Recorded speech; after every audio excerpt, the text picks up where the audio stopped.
Good afternoon, ladies and gentlemen. We have a session coming up. All you should know about the premium IOLs. I think whatever good surgery you have done, I think the patient is going to see through the IOL you have put it in the correct power. So this is very important to select the right kind of IOL and how to counsel the patient. We are going to have the first speaker, Dr. Chandragan. He is speaking on patient selection and counseling for premium IOLs. Dr. Chandragan, please.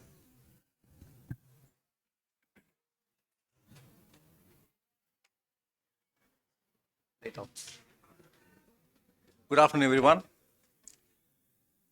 The topic is patient selection and counseling for premium IOLs.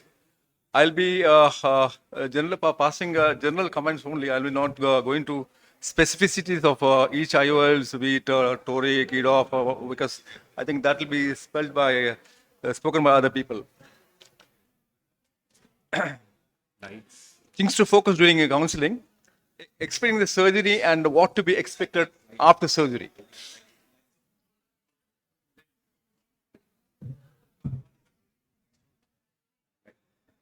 Then discuss the benefits of cataract surgery.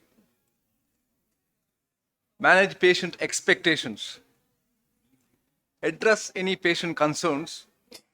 And of course, provide post-operative instructions. In this aspect, I would like to divide my talk into points to focus during counseling and what is right for whom, patient selection criteria. Points to focus during counseling. Explain surgery and what to be expected after surgery. Explain the procedure and what they can expect before, during, and after surgery. Provide with a clear understanding of what the surgery involves, how long it takes, and what they can expect in terms of recovery time. Patients should be made aware of any potential risk and complications associated with the procedure. But here you will have to be careful that you don't have to open your mouth saying that the data complications like retinal detachment, endophthalmitis, panophthalmitis, such things and all should be handled very carefully. Explaining surgery and what to be expected after surgery. What to do if they experience any issues in the due course of the surgery. The benefit case, discuss the benefits of the surgery. Patients who have cataract often experience significant vision loss, which can impact their daily activities and quality of life. Cataract surgery can improve and reduce the risk of falls and other accidents, making it an important procedure for many patients. By discussing the benefits of surgery, it can help patients feel more confident in their decision to move forward with the procedure. Then next you have to manage the patient expectations. While surgery can improve vision significantly, it is important to explain that patients may still need glasses or contact lenses and any other procedures after surgery for a better visual rehabilitation. Of course, discuss the different types of intraocular lenses available in the market and help them to choose the one that is best suited for their daily needs and lifestyle activities.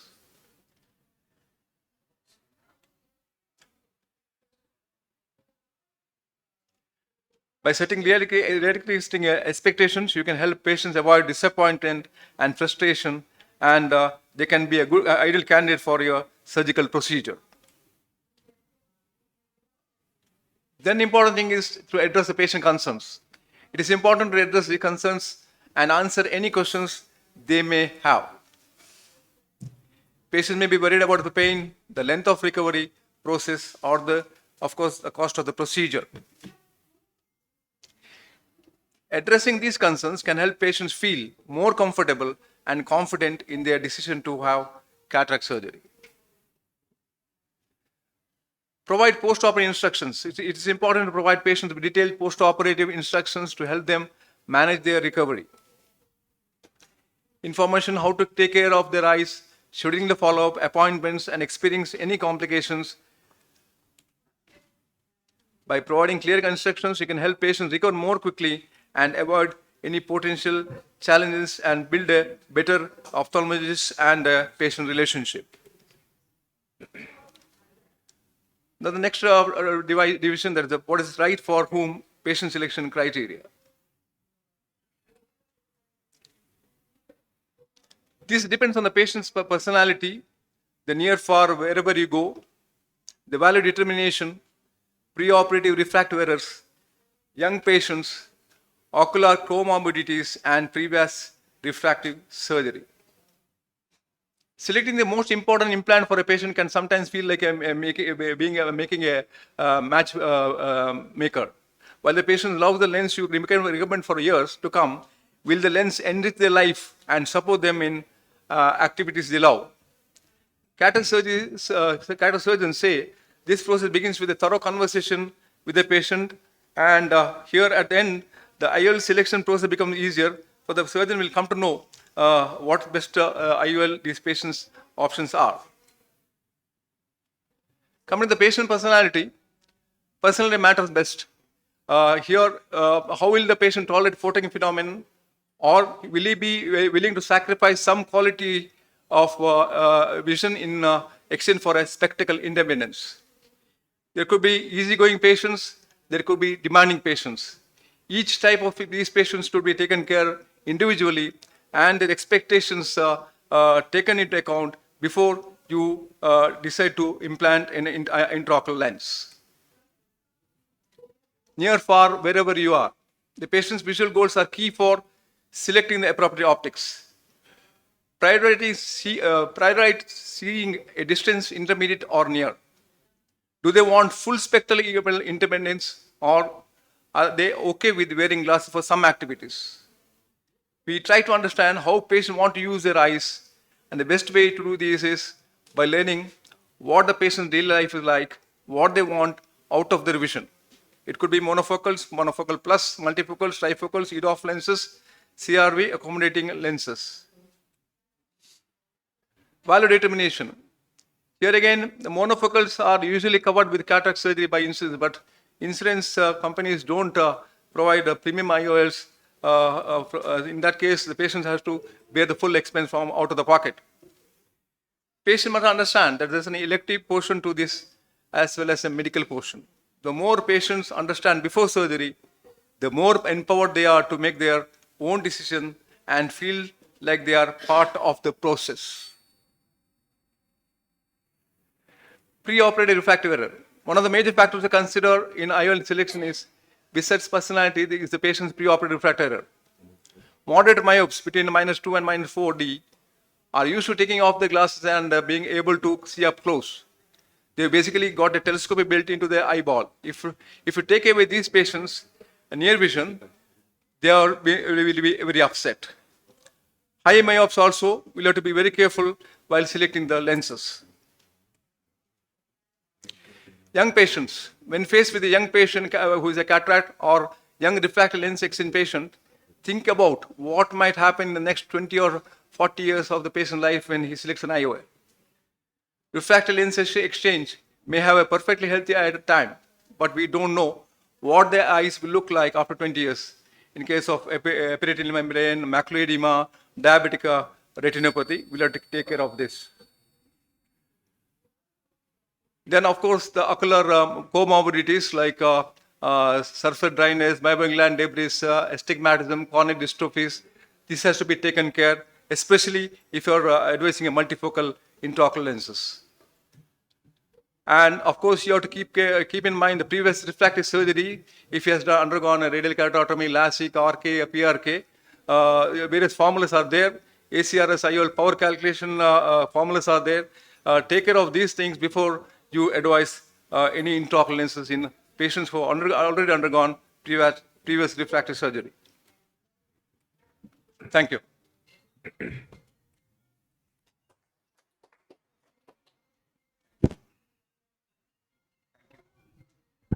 Thank you, Dr. Tandran, for the detailed counseling talk. Next, we will have Dr. Anish Madhavan. He'll be speaking on enhanced monofocals. Yeah, good afternoon, everyone. So my topic is on enhanced monofocal. You know that nowadays in your practice, most of the companies are coming and bombarding with one term called EDOF, and again enhanced monofocals. Now we have a confusion which one to choose, right? So it's usually in premium IOL services, it is a tailor-made approach. You have to understand what's the requirement of the patient, and accordingly you have to choose. Otherwise, you will get end up with an unhappy patient. So first, you know what is each lens and what they provide. About enhanced monofocal, if you visually see, there is no difference between the two lenses you see here. You can see two lenses. One is a enhanced monofocal, and other is just a monofocal. See, these two lenses look similar. So visually, it looks very similar. But how this enhanced monofocal work is, actually, it is nothing. It is just a monofocal lens. Just the 1 mm, the central 1 mm of the lens, the anterior asphericity is being made high order, or the surface is made in such a way that there is a gradual increment of power is given only in the center. You can see here, this green thing is there. Only that 1 mm area is having power. The rest is just like a monofocal only. So that area can give up to plus 0.5 to maybe plus 0.75 extra power. That is what is called as enhanced monofocal. Now, in my practice, I usually use the lens which is J&J's eye-hand, so I can only talk about that because that's my experience. This is a picture which shows that this is the MTF, this modulation transfer function of the lens. Now you see this lens. This one is this monofocal, that is Technis monofocal, and this is the eye-hands, that is enhanced monofocal. Here you can see the graph going, this is the emmetropia. LX0, the graph is at the peak. The monofocal gives the maximum thing in emmetropia, that is in the distance vision, and then it sharply drops down at around 2 meters. After that, there is no line. But what eye-hands do, or whatever this enhanced monofocal do, is it gives a little extension here, so it comes up to 1.5 defocusing. That means up to 67 centimeter, it gives a little bit power there, but there is a slight compromise in the distance vision, very slight compromise, which is negligible. But this area is good that the patient get around a 67 centimeter of intermediate vision. Never think that these lenses will give near vision. It won't give near vision, but at least 60 centimeter is good. Because for females, usually when they do the work in the kitchen, the working distance is almost 60 centimeter, which is a good thing. And again, nothing is done here. See, you can see whatever area taken from this distance has been added here. That's all. It's just taken and added there. And this area is the area where that extra intermediate power has been given. Now, I'll just show you, this is eye-hands lens implantation. Why I am showing is, you see this is a eye-hands lens, and there's nothing much difference. It's just like a Technis lens. Even if the sister gives you a Technis lens also, the surgeon cannot differentiate. So this is just like that, but the central area is having a power. And there is one more is there, Clarion is also there. This is from Alcon, but the Clarion comes with a preload. So this is the injector which usually they give. They have a CO2 gas is there. It is a self. You have just press it. The gas will push the IOL. This is the Clarion lens, and you can see just you push the puncture, it automatically the gas will push the IOL, and the delivery is very smooth in Clarion. See, the delivery is very fine. Both the lenses are enhanced monofocals. Now the question comes is, what is EDOF? What is the difference between EDOF? What EDOF is doing is, just look at this graph previous and compare with the previous graph. EDOF, what it do is, it adds extra power at this area and reduces the distance vision a little bit. A considerable reduction, contrast loss in the emmetropia 0, and that area is been added here, so the graph has gone little more. So it comes to up to around minus 2. This increase in the depth of focus gives a more better intermediate. Maybe the intermediate will be about 50, and sometimes I have never seen in my practice that an EDOF lens gives near vision. Maybe, but they can give it to 50 centimeter. So here the intermediate vision is little better than the enhanced monofocal, but the contrast loss is little high in EDOF. So that's what I say. It depends upon what patient needs, and accordingly you have to choose. And how it works is, EDOF is usually, if you look at the lens, you will understand there is something different. So this is Symphony. Here they have the step pattern in the posterior aspect, and that step pattern is giving that diffractive elongated focal point. And this is how the Symphony looks like. So because of these rings definitely the patient will have glare and they have some kind of halos also. So, and the distance contrast will be little compromised. That's in my practice I see. And this is VVT, the VVT lens of Alcon. You can here also you can see this is the wave technology they have used, and this wavefront technology also same pattern is there, and you can see this extra ring is giving more intermediate than the monofocal enhanced monofocal lens. And when I compare all the lenses, you know the photon entering into the eye. Any eye, the amount of photon entering is the same. There is a constant. But what is happening is you look at the Alcon plane, and this is the Technis one, monofocal. This area is dropping here. But enhanced monofocal, this is the enhanced monofocal. So this area is being transferred to here. So that area is reduced and that is added here.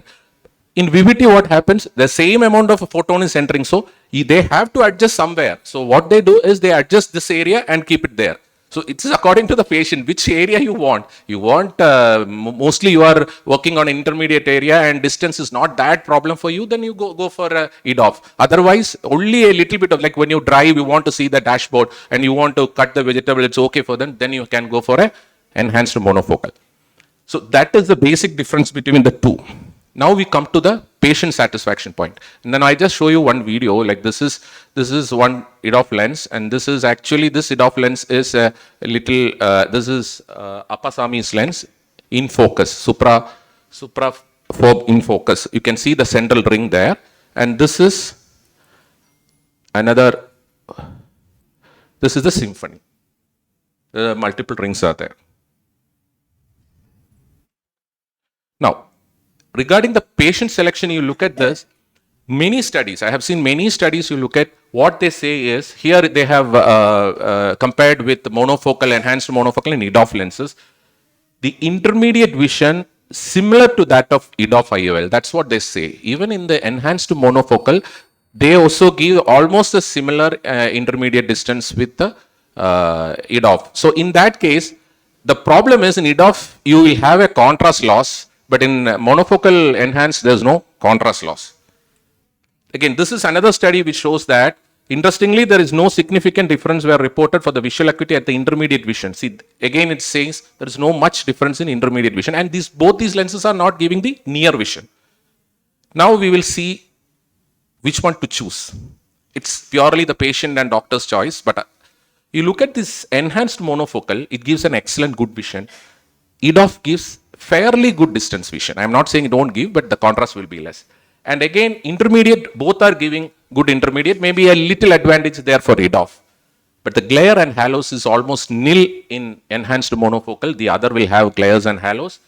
Again, regarding the cost factor, you get it enhanced monofocal for 10,000. The other one is almost 2 to 3 times more. And again, it is pupil dependent. EDOF is pupil dependent because there's a rings are there. It is pupil dependent. And there is no contrast loss in enhanced monofocal. And both the lenses you put, you have to give a spectacle for near vision. So it purely depends upon what patient's choice and what their financial status and the doctor's choice. Thank you.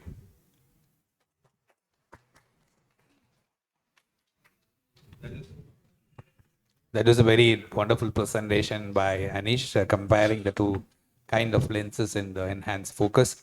Next, we have the premium IOLs in today's practice by Dr. Krishna Prasad Kutlu. So, thank you so much, Kerala Ophthalmological Society, for this opportunity. So, I'll be talking about premium IOLs, and I don't have any financial disclosure for this particular talk. So what is premium? Generally, we consider multifocals, trifocals, EDOF are considered to be a premium. Toric multifocals also part of premium. Toric monofocals also part of premium. Even nowadays, even most of us consider aspheric monofocal lenses also considered to be premium lenses. Coming to the patient selection, for me there is no age criteria. Youngest to the oldest, he can opt for premium. But always I avoid multifocal in patients with the congenital cataract. If I do a cataract in one eye in especially young patient, I avoid multifocals. Coming to the occupation, premium monofocals and torics are for every profession. I always avoid multifocals, especially in drivers and profession with fine arts, pilots, surgeons, even armed forces. Again, depending upon the surgeon choice. But these multifocal or trifocal best tolerated by retirees, housewives, computer professionals, writers. As Dr. Anish said that EDOF is the best for drivers and software persons. So always you should look at the patient attitude. Always patient is think that I don't mind wearing glass for reading. I always avoid them. Some of the patient ask me, will you guarantee spectacle independence? I always tread carefully. Some of the patient like complained of glare, I think you have to counsel them well. Then the worst scenario, what I always feel that I paid all this money and I have to wear glasses, they may ask. So coming to the clinical judgment, it's very important to ask for a amblyopia history. You need to look for pinhole vision, color vision, and comorbidity like age-related macular degeneration, glaucoma. This is very, very important. So often where we missed, always all my premium patient, I do the proper dry eye workup. You treat the dry eye, then you go ahead with the treatment. Always I do corneal topography just to rule out any irregular cornea. I do OCT to rule out any epiretinal membrane or age-related macular degeneration. I got a scan where I can find out whether the patient is having a loose zonules, and always make sure that patient doesn't have glaucoma. So coming to the post-keratorefractive surgery, will you implant a multifocal? Again, depending upon their regular ocular surface. Then what is the near ad for multifocal? Can we advise trifocal to all the patient instead of multifocals? Leaving aside the financial consideration. Then next question arises, need to operate both the eyes in quick succession or not? This is very important.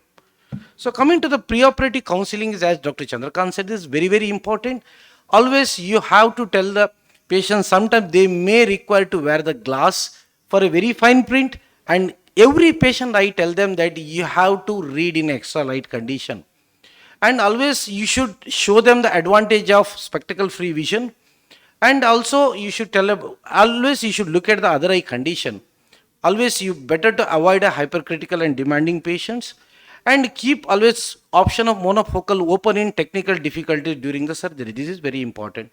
And also tell the disadvantage of intraocular lens also. So coming to the point about biometry is very valuable too. Although premium IOLs can be practiced with ultrasound biometry, but sometimes every surgeon will have a fear of surprises. Because sometimes what happens, these newer formulas may variable with the difficult to obtain from scan. Always I opt for this kind of biometry. Because the advantage with this biometry, you can have a full length tomography that shows the anatomical details in the longitudinal section of the eye. We can have an accurate AC depth, and even it can even find out about the suspected any tilt of the crystalline lens. Coming to the post-keratorefractive surgery, probably I don't have any financial interest with the IOL Master 700. Probably TK is probably priceless future. You will have this Barrett True K formula that gives the perfect reading. That is very, very important. So coming to when you're practicing with these premium IOLs, with these visual angles is important.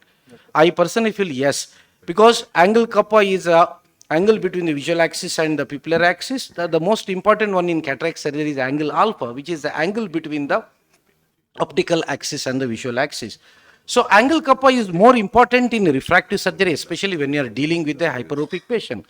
But of course, larger angle kappa sometimes, if you do it even in a patient with hypermetropic, sometimes may have a decentration in the IOL. So coming to the angle alpha, as I said, that most important in cataract surgery, because it can be like, see, if it is more than 0.6, then better to avoid a multifocal lens. This is very, very important. So I always do aberrometry workup all these patients when I do a premium surgery. At 4 mm pupil, more than 0.3 micron of higher order aberration, which cause a blur similar to the 0.5 diopters of defocus. So I normally won't implant trifocal, especially higher order aberration more than 0.7, coma is greater than 0.5, all these detail, because I do have got eye trace, no financial interest. So this is the advantage. If you're having eye trace, you can get the much all results, especially regarding the MTF also. So after talking all this, sometimes our first choice is going to be the monofocal intraocular lens. Probably we have to tell the patient that they have to wear the glass for near and intermediate distance. So because this avoids annoying the halos and glare and halos. Of course, multifocal intraocular lens have got a diffractive step on the IOL implant that create a smooth transition between the focal point. Of course, for housewife it does well, but which was not addressed is the intermediate vision with this multifocal. Especially it was problem for some of the occupation like drivers, computer professional, painters. They have to really change their lifestyle modification. So there comes, I think, the trifocals. Most of us been converted into trifocal. This was my earlier video. I've been used more than, I think, 1,500 lens of trifocal from Zeiss, and which gives me very good result. That is Lisa 839 model. It comes even in the Toric platform 939 model. Always I believe that the 4-haptic platform, the stability of the lens as far as Toric is concerned, I am for that. Once again, depending upon the surgeon's comfortability. So these are the advantage with the multifocal lens. Patient will have a distance, unaided, intermediate and near vision. Freedom from the glasses, of course, good for indoor activity. But there are disadvantage. It compromises the quality and contrast sensitivity, and also glare at time unbearable in night driving. Some need to wear the glass for very fine print. They require extra light, especially not suitable sometimes for a skilled work.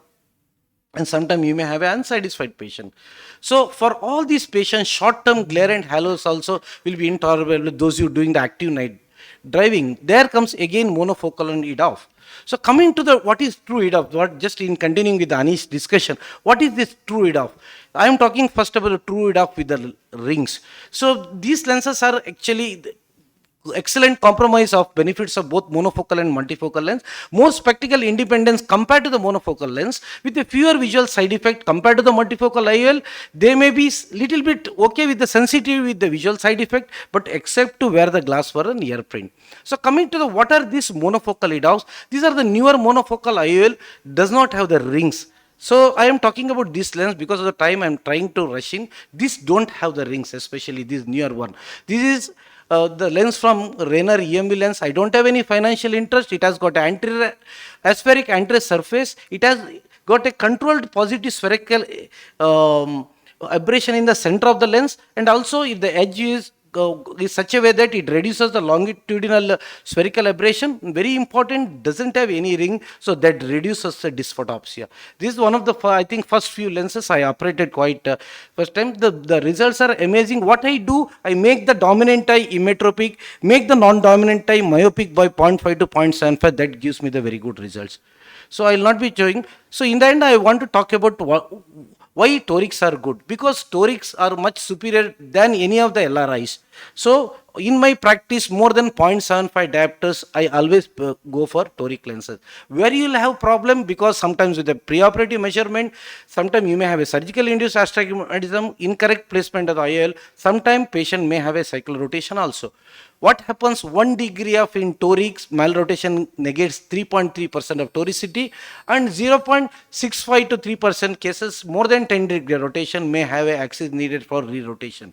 So this is very important. There are different, I do have got a Callisto system with me that give a fantastic result. I don't have any financial disclosure, but those are starting toric practice also. There are a lot of bubble markers are available, but I do with this something like one of my friend, Saurav Patwardhan toric marker. This is a smartphone gyroscope that gives a equal, we did a study that gives a equal results how all other even toric app is giving with very good results with this.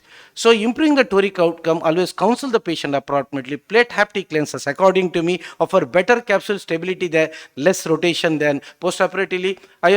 Best is, of course, markerless system, because it can take the data from the Oil Master 700. So always intraoperative exclusion criteria for premium IOL is very important. You need to, if you are having, then you should not put, if you are having a vitreous loss during the surgery, zonal damage, capsular rhexis, capsular rupture and pupillar trauma during surgery. In conclusion, optimization for toric IOL is very important. Good self-sealing incision, keeping in mind surgical induced astigmatism. 5 mm central round rhexis is the key. Complete visco removal and wound hydration is very, very important. Recheck the alignment before removing the speculum. Premium IOLs give a higher spectacle independence and patient satisfaction, give us a recipe of success. Again, I thank all the members of KS and all my seniors for this opportunity. Thank you one and all. Thank you, sir. Thank you. The presentation was really nice. And now we Any questions? no sir. Question answer is the last, sir. Okay, thank you. So now we call upon Dr. Sudeep Das for premium IOL implantation in difficult scenario. Sir, it's to you.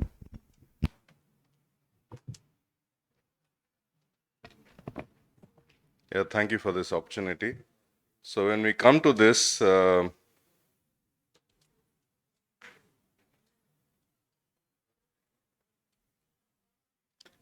it's basically there are two parts. So one is you might have a complication during surgery which compromises the ability to implant a premium IOL, or there could be an associated disease in the eye, in the retina or cornea, whatever, for which you should not implant a premium IOL.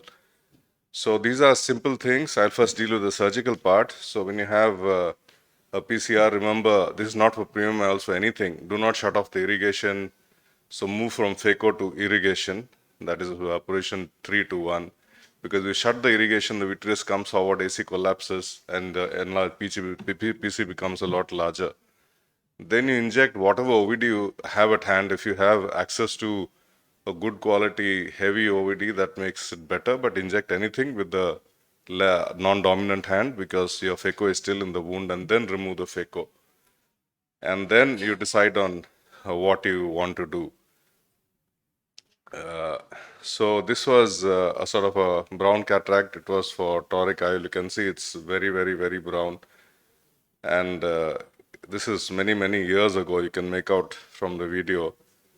So actually, we relax after removing such an IOL. And sometimes the problems are during the irrigation aspiration. So you can see there was a vitreous. So, but I had the sense not to release the irrigation. So there's a small bit of small, almost a round hole in the center. So in this, and almost no cortex. So I decided to inject the toric IOL into the wound. And then I can actually still place it in the correct axis because and there was absolutely no cortex. So this is actually one of the simplest things you can do. And it's not always so simple. So this was a sort of a PPC, known PPC. Again, I'm removing the epinucleus.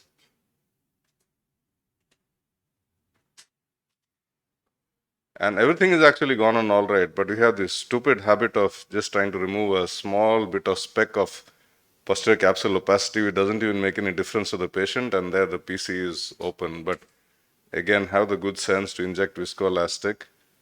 And this was sort of a flap, so I could convert that into a posterior axis. Now you can actually see it happening. So you need eagle eyes during surgery. Of course, eagle sees distance, you need to see the near also. So moment you have to be able to detect problems when they happen and take remedial action immediately. So I can implant this into the bag. As you can see, it's a multifocal IOL. And because I've done a posterior axis, I have absolutely no care in the world that that's going to extend. So I can put it wherever I want in the bag. And so this I'm just showing to the younger people in the audience. You do this in every case because when you come to premium IOLs, you cannot just practice this in premium IOLs. So try to do this in every case of PCR you have. And it's actually very, very easy to tear the posterior capsule compared to the anterior capsule. There are no zonules pulling on it, and it's a much thinner capsule, the posterior capsule. So you can, and just a small bit, that's it. Very, very small. You don't have to make it large. And wherever, it doesn't always have to be central. Sometimes you want a slightly peripheral one, you can do that. And the advantage is you can implant any sort of IOL in the, so this is not a premium IOL, this is an acrifold. But that you just practice it on any type of lens, any type of. So this was a large PPC. I was very, very sure that the PC will open up here. But the patient was insistent on a multifocal IOL. So this is something that I could do at that time. I'm not sure what I'll do now because I'm not even sure you get 3-piece multifocal IOLs. At that time, you got the 3-piece Technis. So here there is vitreous. I'm doing the vitrectomy. So do not try to aspirate anything when there's vitreous in the anterior chamber. So do a vitrectomy, anterior vitrectomy.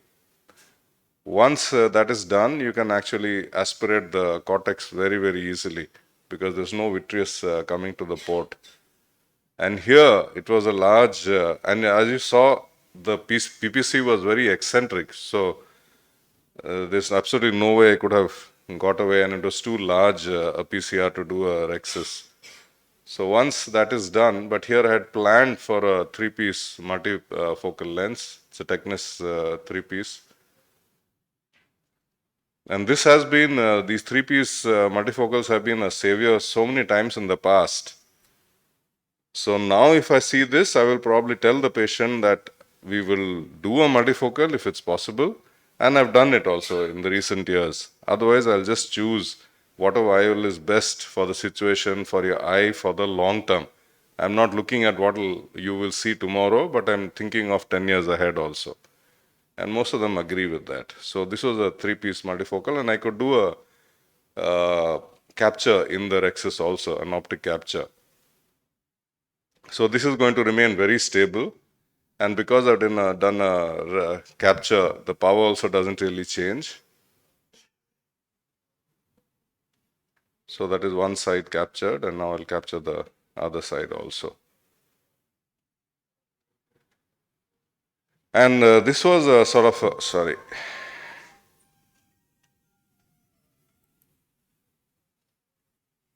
Oh, this doesn't play, so we'll just skip that. So that was actually, I'll just tell you about it. There was this Roman Catholic padri who had come, who had an injury to the eye while he was playing shuttle badminton. And he had a sort of a subluxated cataract. So this was the time I had access to a femtocataract system, FLAC, so I did that. And there was significant subluxation on one side. The rest was all right. So actually I planned to do a CTS through Hoffman's pockets. And actually on one side I had made a cut, instead of doing it with a blade, I had made a 300 micron cut with the femto, a straight cut there, like an LRA. And I thought, okay, I will make the flap through that. So it all went very well. But, you know, like when we do toric IOLs, we know our SIA. Here, I had no clue what the SIA through a Hoffman's pocket will be, and he ended up with flattening in that axis, and he needed a cylindrical correction again. So be very careful with these, because an SIA from a normal wound I can calculate. How am I ever going to calculate an SIA through a Hoffman pocket, because I don't do that many of them. And the SIA will be all over the place. It's not like a fixed place. So this is what it looked like. You can see the CTS and everything, but obviously he had flattening and he needed glasses. Then we'll come to some of these problems, like you have keratoconus. Can you do a premium IOL in these people? So again, it depends on how you're going to measure your K. There are various ways of doing it, but I depend on the EKR. If you have access to a pentacam, the best thing you will get is probably EKR at about 4 millimeters or so. And so various ways of doing it. And if you see that EKR actually sort of corresponds more to the manifest cylinder after surgery. So a lot of these people will actually have a sort of a negative spherical aberration. Most of these people with the keratoconus. And so as you can see here, the corneal length is almost 0.5 micron meters. And then most of our premium aspheric IOLs, when you talk about, they have a sort of a negative spherical aberration built onto the lens. So you're not going to use that. It's preferable to use a normal spherical lens, which actually has a positive spherical aberration built onto it. Then there is, we used to think that maybe an aberration-free lens would probably, with zero aberration, would probably be the best. And that was actually good, because it doesn't induce any. But then now you have these EDOF lenses, and if you see the type 5 EDOF lens at the bottom, they actually, on purpose, to increase depth of focus, they have a positive spherical aberration built into it. So this is just a theoretical thing. I haven't done it myself. I'm just wondering whether that sort of lens will work better in a person with early keratoconus, a centered keratoconus, where there is a negative spherical aberration on the lens. Maybe they'll do better, but I haven't tried it out yet, just to think about. Then about toric IOLs, avoid toric IOLs in severe keratoconus because it's going to be decentered. We have had patients who have diplopia, monocular diplopia. So you can do it in form frustae or mild keratoconus where the astigmatism is nearly regular. And multifocals, I would not even try to do because contrast is bad in them and you cannot, most of them, do a lens touch-up procedure. Thank you. That was a wonderful presentation by Deep Das, highlighting the complications, handling the situations. Very good. Now the last topic coming up, not the least, I think the most important topic, because normally I don't get time for my multifocals or premium IOLs to evaluate how they are doing well. We just do get 6x and 6, fine, just the patient go. So we are going to hear from Madam the evaluation, post-operative evaluation of premium IOLs. Not this. Which one? Ah.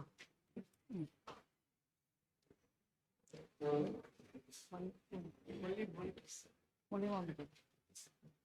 Okay.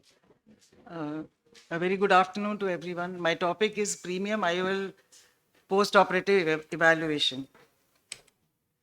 There is no conflict of interest. Now, premium cataract surgery has tripled over the years and patient demands have become more challenging. Premium cataract surgery requires safe cataract surgery without significant post-operative complications. And IOLs should provide a predictive and excellent post-operative result. Now, comparing to conventional IOLs, premium IOLs offer more and better visual function. There are no standard criteria because of continuous evolution of IOL technology. The aspherical IOL, blue light filter, square edge IOL were described as premium IOLs of the past decade. The rapid shift to digital platform has brought about a lot of changes in the demands of the patient, and the patient demands clear vision at all distances. Now, how can we address this shift in the patient's demand? The present day premium IOLs have already been described. They are like the monofocus, like the Clarion IOL with the automated injector system, extended depth of focus IOLs. Then you have the multifocals, and then you have the toric monofocals and the multifocal IOLs. Now, patient criteria has already been dealt with. Now, what has been promised pre-op? The patient has been, the quality of vision is of primary importance for premium IOLs. Spectacle independence for distance, intermediate and near for multifocal IOLs. Presence of minimal photopic phenomena, glare, halos, and dysphotopsia. A good contrast sensitivity for multifocal IOLs, and social vision in case of EDOF IOLs, and an overall patient satisfaction. The post-operative evaluation involves the visual acuity for at all distances, contrast sensitivity, slit lamp evaluation for corneal clarity, iritis, anterior chamber depth, IOL centration, and posterior capsular opacification. The quality of vision is assessed by subjective and objective methods. Subjective methods can be by a questionnaire, like we can ask the patient, are you satisfied with surgery? How often do you need spectacles? And whether he would recommend this surgery to others. And what is the frequency of halos, diplopia, and dysphotopsia. Objective measurements include specular microscopy, corneal topography, tear film abnormalities, aberrometry, then higher order aberrations can be measured. And there are halometry devices which can measure the impact of halos. It has been said that 40% halos are there detected with multifocal IOLs, but actually 10% may be of significance. Then devices which measure the quality of light diffusion inside the eye, and then there are devices which measure contrast sensitivity. So various devices are available for an objective measurement. Now I'll highlight some of our experiences with premium IOLs. Starting with the Synergy multifocal IOL, we had done 50 eyes this year of 27 patients, out of which 46 eyes had bilateral surgery. And we found that 90% of the patient had uncorrected distant visual acuity of 6.9 to 6.6, and 92% had a visual acuity for unaided near vision acuity of N6, and 8% had visual acuity of N8. You can see the well-centered multifocal IOLs. Then the IHANS EDOF IOL, we found that 96% had uncorrected distant visual acuity out of the total of 213 eyes, and most of them required near vision correction. Intermediate vision was good in all the cases. Now coming to the EDOF VVT IOL, we had done 33, total number of 33 eyes, out of which so we had some bilateral cases also, and the 11 eyes did not require additional near vision correction, but most of them needed, out of these, most of them were the patients who had done bilateral surgery. And most of them required a near addition from starting from 0.75 diopter to say plus 2 diopters. Now, out of the toric multifocal IOLs post-operative evaluation, the anatomical outcomes depend on the type of the marking method, IOL material design, rhexis size, and centration. And the functional outcomes, studies have found that 20/40 unaided vision is achieved in 70 to 100%, and uncorrected near vision is achieved in 100%. Spectacle independence is 79% to 100%, with a lower degree of residual astigmatism. Our experience is still limited. We implanted toric EDOF VVT IOLs in 15 eyes. 6 were bilateral and 3 were uniocular. And 2 eyes of one patient, we had done a panoptic toric IOL. The uncorrected distant vision at 1 month was 6/9 to 6/6 in 14 eyes. And now coming to the EDOF VVT toric IOLs, uncorrected intermediate vision range from N8 to N12 and near vision from N8 to N10, and the ad was ranging again from plus 0.75 to plus 2 diopters. There was no unhappy patient. Now this shows the picture of a VVT toric and a toric IOL. And this is a toric panoptic with the post-operative slit lamp photo of a well-centered IOL. In 2016, we had done a study on multifocal IOLs, a comparative study between the Acry-Lisa 116 eyes and IDIF IOL from the CARE group, 80 eyes, and we found that the spectacle independence, unaided visual acuity of 6.9 or better, and near vision of N8 or better at 3 months post-op was 87% with the Acry-Lisa, with 97% for near, and 80% spectacle independence was found in the IDIF group. Contrast sensitivity and incidence of PCO was similar in both the groups. Now I'll present a difficult situation where a patient with a PPC wanted a multifocal IOL. One eye was operated with a multifocal successfully, and he was a happy patient. At the time of the second eye surgery,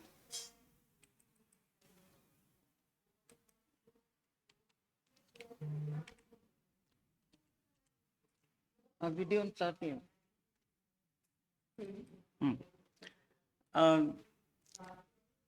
The nucleus was being emulsified, and that time I noticed a PC rent. So I stopped and did an anterior vitrectomy and removed the cortex, and finally I could implant the IOL in the bag. It was my good luck that I could do it successfully. And this was the post-op pictures of both the eyes. They look similar on slit lamp. And you can see the dilated photograph where you can see the PC rent and the IOL in the bag. Post-operatively, the patient did well. He had some macular edema, cystoid macular edema, with and he complained of floaters because some lens matter had fallen into the vitreous, but eventually the condition resolved and he was okay. Now, with premium IOLs, the post-operative chair time is important because premium IOL patients require more chair time, and the studies have found that patients bilaterally implanted with premium IOLs, they require more chair time of say 5.5 hours per year, and they require more diagnostic testing, and they require more YAG procedures. To conclude, good pre-operative history and evaluation is very important to have an excellent post-op result. Surgeons should determine pre-op which IOL is best suited for a particular person. If the surgeon has blundered pre-op, nothing can be salvaged post-op, and look for overall satisfaction. Thank you. I thank the KSOS for giving me this opportunity today. Thank you, ma'am, for the wonderful talk. Now, the session is open for some questions from the audience.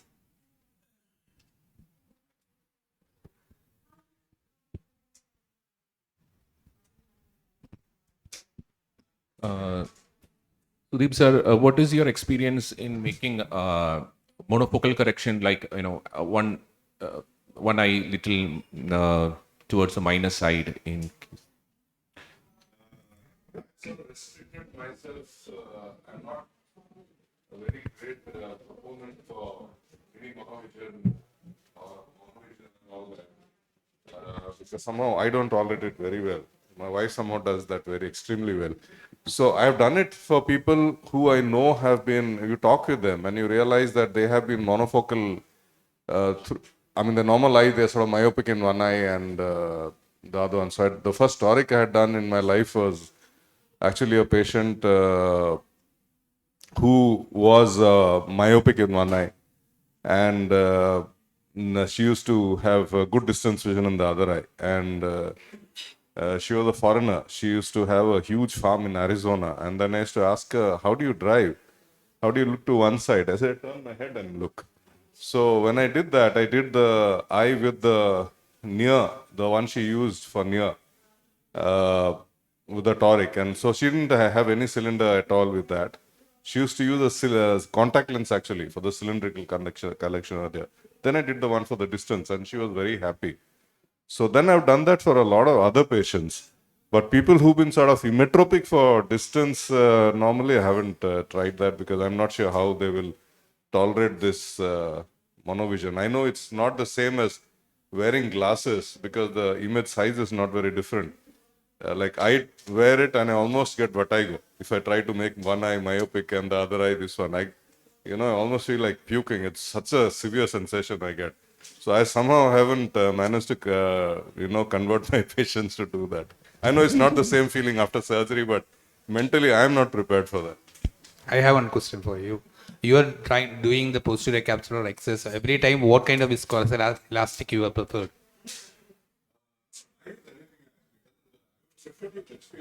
Experience.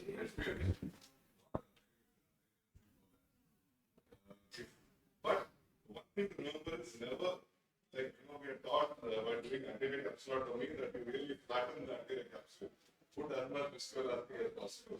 Here you don't want to do that. You see it somewhere in the mid-vitreous. So you just inject enough viscoelastic to make the PC flat. That's it. And it's going to tear very easily. You don't want to make it bulky and really push it behind. Thank you. Any other questions? Yeah. Just 2-3 points, sir. Regarding the concept of people who have undergone surgery many years back with monofocal, when such a patient comes to us, is it a great practice to offer multifocal?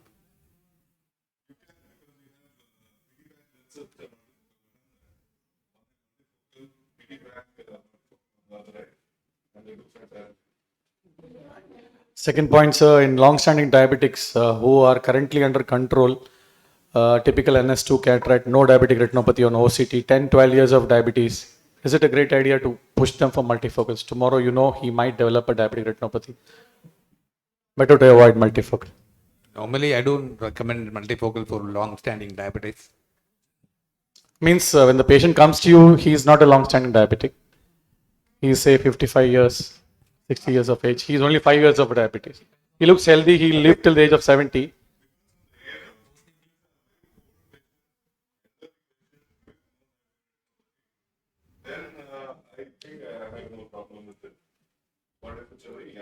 patient in the 40s and then it's possible that he got the cataract.